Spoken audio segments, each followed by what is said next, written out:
Hello student, you like mathematics group पर आप सभी का स्वागत है। मैं हूं मनोज राय।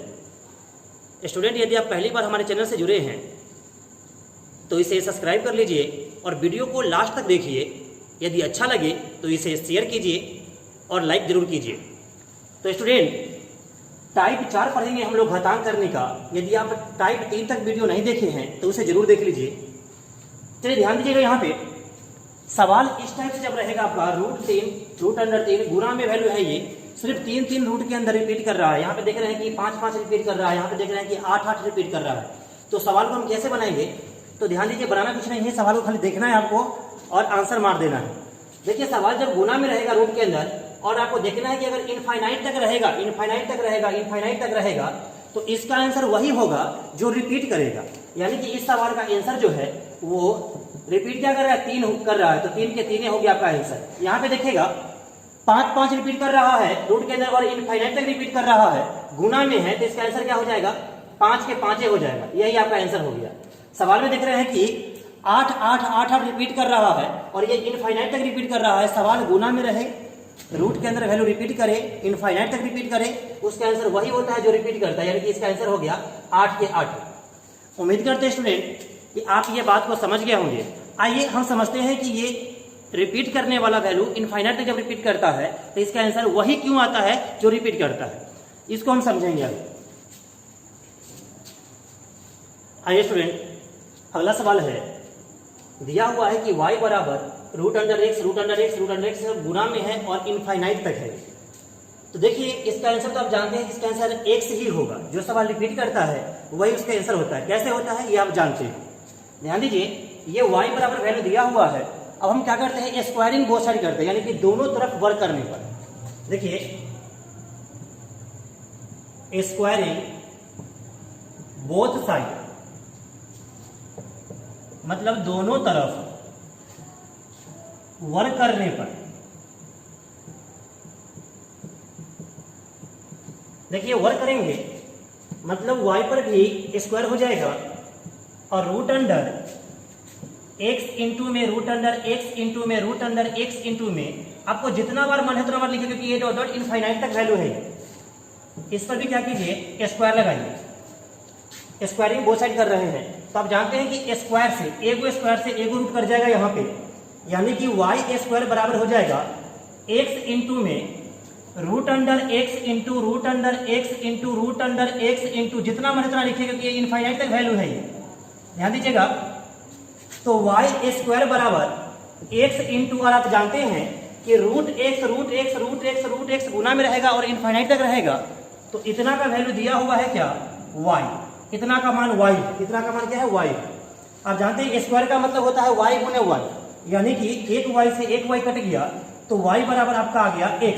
इसीलिए हम बोलते हैं कि ऐसे सवाल का आंसर वही होता है जो वैल्यू रिपीट करता है। ठीक है, चलिए उम्मीद करते हैं स्टूडेंट कि आप ये सवाल समझ गए होंगे। आपको बस यही करना है कि जब सवाल रूट के अंदर रिपीट करेगा गुना में, तो आपको आंसर वही देना है जो रिपीट वैल्यू होगा। ठीक है, जो बार बार दोहराएगा वही आपका आंसर होगा। चलिए स्टूडेंट, आगे बढ़ते कुछ और सवाल के साथ। आइए स्टूडेंट, अगला सवाल है √7। ये सवाल 7 रिपीट कर रहा है रूट के अंदर और इनफाइनाइट तक है। तो इतना का मान यदि पूछता तो कहते कि इसका आंसर 7 है, लेकिन आपको बराबर में वैल्यू दिया हुआ 343 के पावर y-1, तो पूछा है कि y का मान क्या होगा। तो आप जानते हैं कि इतना का वैल्यू क्या होगा? तो इतना का मान केवल 7 होगा। और आप जानते हैं कि किसी भी संख्या के पावर कुछ नहीं तो 1 हो सकता है, तो यहाँ पे 1 होता है तो 1 कर लीजिए। 7 के पावर 1 देने से मान में कोई परिवर्तन नहीं होगा। और बराबर में 343 को हम क्या लिखेंगे? 7 का क्यूब होता है 343, और कंप्लीट के पावर हो गया y-1। तो आप जानते हैं कि जब पावर पर पावर हो और ब्रैकेट लगा हुआ हो तो पावर से गुना होता है। तो यहां हो जाएगा 7 के पावर 1 बराबर में 3 से गुना होगा y में, तो ये 7 के पावर हो जाएगा 3y, और 3 से गुना होगा 1 में तो माइनस के हो जाएगा 3 एकम 3। ध्यान दीजिएगा, ये 7 बराबर हो गया इधर वैल्यू, तो ये 7 से 7 कट गया। इसका मतलब हो गया 1 बराबर 3y माइनस के 3। तो आप जानते हैं कि ये माइनस के 3 है, बराबर के उधर जाएगा तो ये प्लस का हो जाएगा। तो यहां कर देते हैं, तो ये हो जाएगा 4 बराबर 3y। तो आप जानते हैं कि y का मान निकालना है तो 4/3। हमको y का ही मान पूछा है, इसका आंसर हो गया 4/3। यही सवाल का आंसर होगा। चलिए स्टूडेंट आगे बढ़ते हैं, कुछ और सवाल लेके आते हैं आपके सामने। आइए स्टूडेंट अगला सवाल है, ये सवाल गुना में ही है, रूट के अंदर ही है, बस शर्त है क्या कि इसमें डॉट डॉट लगा हुआ नहीं है। अगर सवाल में डॉट डॉट लगा हुआ होता, इनफाइनाइट तक होता ये, तो इसका आंसर बोलते हैं कि 5 के 5 हो जाता, 3 के 3 हो जाता, 7 के 7 होता, लेकिन यहाँ पे डॉट डॉट लगा हुआ सवाल में नहीं है। तो इसको कैसे बनाएंगे, बात को समझिएगा। यहाँ पे आपको करना क्या है, ध्यान दीजिएगा, समझिए कि यहाँ पे हम रफ लिख रहे हैं, रफ कर रहे हैं। आपको रफ में हमेशा दो लिखना है। रफ में हमेशा क्या लिखना है, आपको दो लिखना है, दो, हमेशा दो। चाहे 5 रहे तो भी दो लिखना है, चाहे 3 रहे तो भी, या 7 रहे तो भी, चाहे कोई भी नंबर रहेगा, 2 रहे तो भी आपको 2 ही लिखना है, ठीक है। रफ में यहाँ पे आप 2 लिखिए। अब देखिए कि ये 5 जो है वो कितना बार रिपीट किया है, तो 3 बार, 1 2 3, तो पावर रख दीजिए 3। ध्यान दीजिए, तो 2 के क्यूब जो होता है, 2 के क्यूब का मतलब हुआ 2 को लिखिए 3 बार गुना में, 2 दूनी 4, 4 दूनी 8। तो अब क्या कहेंगे हम लोग कि इसका जो आंसर होगा, देखिए रिपीट क्या कर रहा है 5, तो 5 रहेगा बेस इसका। और क्या कीजिए कि इसका बटा में लिखिए, बटा में लिखिए, नीचे में लिखिए 8 और ऊपर में एक कॉम लिखिए 7/8। यही आपका आंसर हो जाएगा। जो 8 आएगा उसको आपको बटा में रखना है और ऊपर में एक कम कर देना है आपको। ध्यान दीजिए, यहां पे समझिए बात को, बेस तो इसका 3 रहेगा, लेकिन पावर में क्या आएगा, देखिए यहाँ पे करना क्या है कि रफ में आपको 2 ही लिखना है हमेशा। रफ में क्या लिखना है, 2 लेना है आपको। ध्यान दीजिए, ये नंबर क्या बार रिपीट कर रहा है, 1 2 3 4 5 बार, तो 2 के पावर 5, तो 2 को लिखिए 5 बार। यदि आपको समझ में नहीं आ रहा तो 5 बार लिख लीजिए, और नहीं तो डायरेक्ट कर सकते हैं। 2 के पावर 5 जो होता है वो 32 होता है, ठीक है।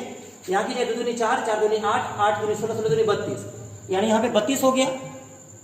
तो हम क्या करेंगे कि 32 को नीचे लिखेंगे और एक कम ऊपर में लिखेंगे, यानी 31/32। आपका आंसर हो गया कि 3 के पावर 31/32। अब देख रहे होंगे यहाँ पे 7 है, तो क्या करेंगे कि बेस यहाँ पे 7 लिख लेते हैं और पावर में क्या लिखाएगा वो देखिए यहाँ पे कैसे लिखाएगा। तो हम क्या करेंगे, रफ में 2 लिखेंगे। ये रिपीट कितना बार कर रहा है, 4 बार, 1 2 3 4 बार, तो पावर 4, तो 2 के पावर 4 का मतलब 16 हुआ, यानी कहेंगे किसका आंसर हो जाएगा 15/16। चलिए स्टूडेंट, ये अब पढ़ेंगे हम कि कैसे ये सवाल का आंसर आता है, उसको अब हम ध्यान देंगे।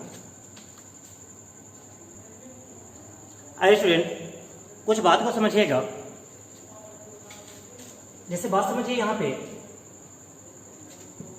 ये √5 और √5 आपको दिया हुआ था, तो कुछ बात को समझिएगा। यदि आपको √5 दिया हुआ होता है, इसका मतलब क्या समझते हैं, हम आपको बेसिक में बताए थे इसका कि कैसे करना होता है। तो रूट में 2 हमेशा रहता है, रूट में क्या रहता है, 2 हमेशा रहता है, और किसी भी संख्या के पावर कुछ नहीं तो 1 जरूर रहता है। तो ये वैल्यू जो है, देखिए यहाँ पे इसको हम लिखते थे 5 के पावर 1/2, रूट जैसे ही हटेगा 1/2।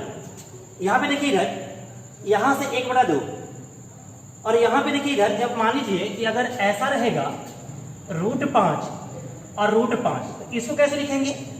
तो आप जानते हैं कि एगो का मान आ गया 5 के पावर 1/2, 5 के पावर 1/2, और गुना में है तो गुना में लिखिए यहाँ पे, और 5 के पावर क्या हो जाएगा, ये वाला 1/2 और ये 1/2, क्योंकि पावर जो है इसके ऊपर भी तो ये रूट लगा हुआ है ना, इसीलिए 1/2 इसका और 1/2 इसका, यहाँ पे हो जाएगा 1/4। बात को समझिएगा। यहाँ पे अगर मान लीजिए 2 को रहेगा तो कैसे करना है कि एगो का तो मान आ गया यहाँ पे 1/2, और दूसरा का मान लेना है, इसका मान तो होगा यहाँ पे 1/2 और इसका मान होगा 1/2 और प्लस 1/गुना में 1/2, तो 1/2 गुना 1/2 क्या होता है, 1/4 होता है। अगर मान लीजिए कि एक और √5 आ जाएगा तो उसका मान हो जाएगा 1/8। हमेशा क्या होगा कि 1/2 से गुना होते चला जाएगा पावर में। आगे बढ़ेंगे, एगो था यहाँ पे तो पावर 1/2, 2 को रहेगा तो 1/2 और गुना में 5 के पावर 1/4। अगर 3 को रहेगा तो 1/4 में फिर से गुना करेंगे 1/2 से, तो 1/8 हो जाएगा। फिर आगे रहेगा, फिर 1/8 में गुना करेंगे 1/2 से, तो 1/16 हो जाएगा। ऐसे ही हमको आगे बढ़ना है। तो ध्यान दीजिए, तो इतना को यदि हम जोड़ते हैं तो आप जानते हैं क्या कि जब बेस समान हो और गुना में हो तो पावर जुड़ जाता है, तो पावर को जोड़ना ही पड़ेगा ना। तो 5 लिखिए, 1/2 में जोड़ेंगे 1/4 को, तो यहाँ हो जाएगा 5 के पावर, एलसीएम इसका 4 होगा, तो 2 से भाग देंगे तो 2 और प्लस 1, तो 2 और 1 3, इसका मतलब देखिए इधर ये जब दो को वैल्यू रहेगा तो इसको तो हम बेस में ऐसे ही बोले थे आपको कि बेस में यहाँ पे 2 लिखिए अपना मन से रफ में, और क्या करना है आपको कि यहाँ पे बेस 2 को रिपीट कर रहा है तो पावर 2 रखिए, तो 2 के स्क्वायर 4 होता है, यानी कि 5 के पावर हो जाएगा, नीचा में 4 और ऊपर में 3 रखना है, यानी कि 5 के पावर 3/4। आप ऐसे करिए या ऐसे करिए, आपकी मर्जी है डायरेक्ट। तो यहाँ तो समझिएगा स्टूडेंट, ये 3 को वैल्यू है, देखिए इधर इतना सब समझ जाइएगा। तो इसके लिए हो जाएगा 5 के पावर 1/2, इसके लिए हो जाएगा 5 के पावर 1/4, और इसके लिए हो जाएगा 5 के पावर 1/8, आगे रहेगा तो 1/16। ध्यान दीजिए, तो जानते हैं आप कि बेस समान हो और गुना में हो तो पावर क्या होता है, जुड़ जाता है।